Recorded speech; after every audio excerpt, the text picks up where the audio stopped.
We're going to talk about the formula for personal and professional, now check this out, sustainable success. Sustainable. I don't know about you, but I'm not interested in getting it today and losing it tomorrow. That's not what I do. That's not what you do. The formula for personal and professional sustainable success lies within our ability to create the most powerful, emotional, relevant, but this is the most important part, one-of-a-kind, unexpected brand. I talk about innovation, but I'm not talking about invention. I'm not asking you to try to figure out a different product to sell. Stay the course, man. You've got great stuff. You've got great stuff. I'm asking you to innovate in service. I didn't invent speaking. People have been speaking since the beginning of time. I'm innovating the speaking business. You didn't invent windows and siding and doors. I'm asking you to innovate how you sell those things. Steve Jobs didn't invent the PC. He didn't invent the tablet. He didn't invent the cellular telephone. He didn't invent retail shopping. He innovated how all those things happened and the experience we got from them. And you want to know how? Because he never said, hey, can we make a computer cool? He said this. Every time he innovated, this is the one thing he said. How can we change the world? And the one thing you want to ask yourself every single time a customer walks into your place is this. How can we change their world? They're living the Harley life. And man, you want to talk about a group of brand evangelists? Holy mackerel, these people have the Harley logo everywhere. Hat, shirt, jacket, belt buckle, boots, wallets, key rings, coffee mugs. This is documented, swear to God, documented fact. Some of the top corporate executives on the globe have the Harley logo tattooed on their butts. They do. Oh, you think that's funny? You think it's cute? Let me tell you something. You figure out a way to get your customers to tattoo your name and logo on their butts, then you've made it. That's the brand you want. And every single showroom was exactly the same. Not the way they looked, the way they acted. Here's what I mean. We'd walk in every time. How are you? How can I help you? How can you help me? Well, we're looking to remodel our kitchen. Wonderful. Let me go get some brochures. Do you have any idea of color? How big is your kitchen? Do you have a budget in mind? Bam, every time, bam. It was like after about 6, 7, 8 of these, it was like, how can I help you? Wah, wah, wah, wah, wah, wah. That's what I heard. Now, the other thing is every time we walked in, the person walked right up to me, ignored my wife. Every time. Now we walk into this place, this slight little guy named Steve walks up, walks right by me, ignores me, shakes my wife's hand. Good idea. She looks at him, he goes, hi, I'm Steve, and your name? She goes, my name is Debbie. And she turns to me and she goes, he gets me.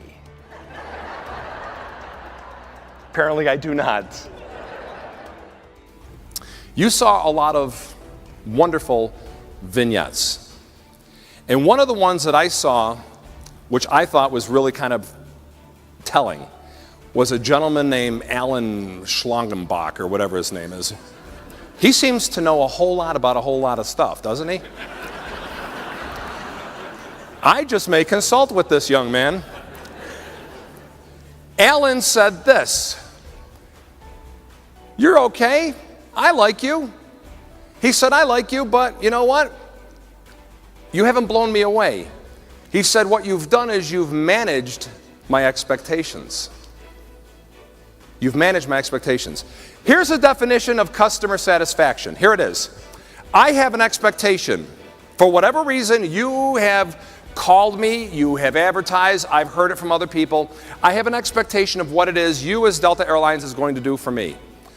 Now, you can go bam and hit it here, bam and hit it there, or bam and nail it. And actually hit my expectation. You know what you just did? You made me a satisfied customer.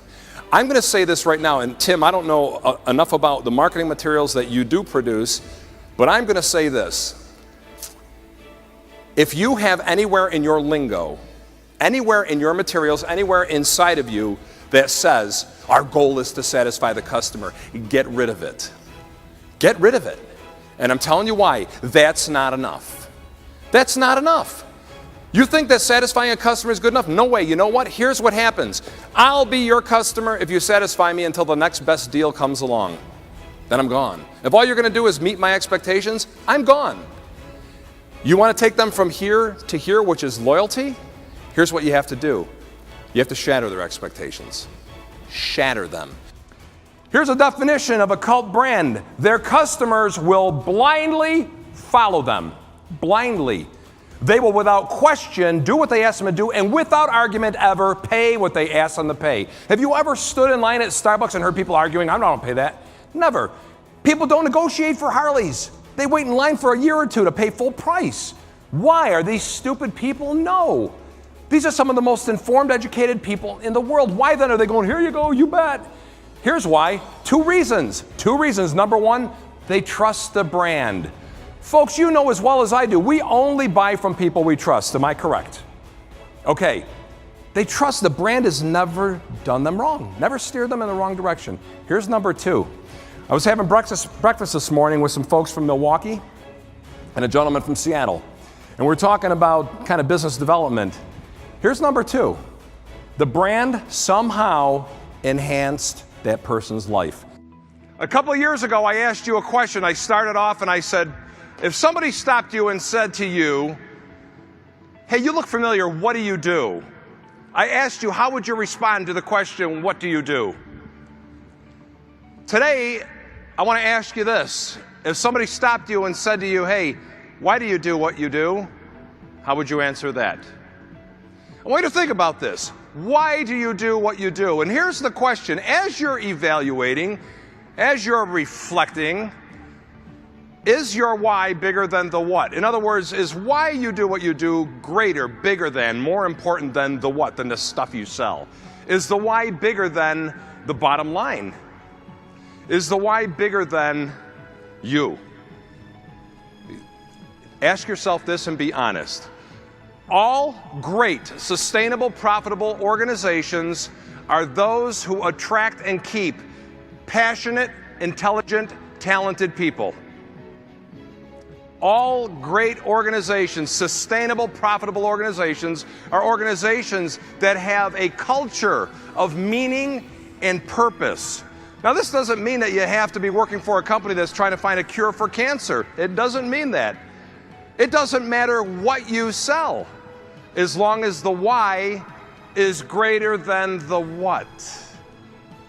It doesn't matter. And it all begins and ends with you.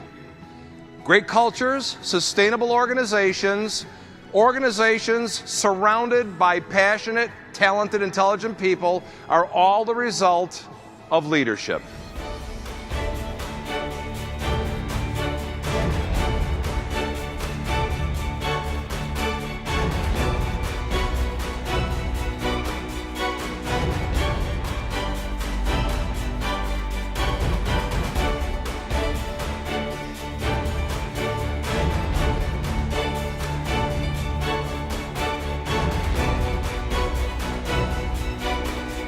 I love you guys, and I appreciate you having me back. Thank you very much.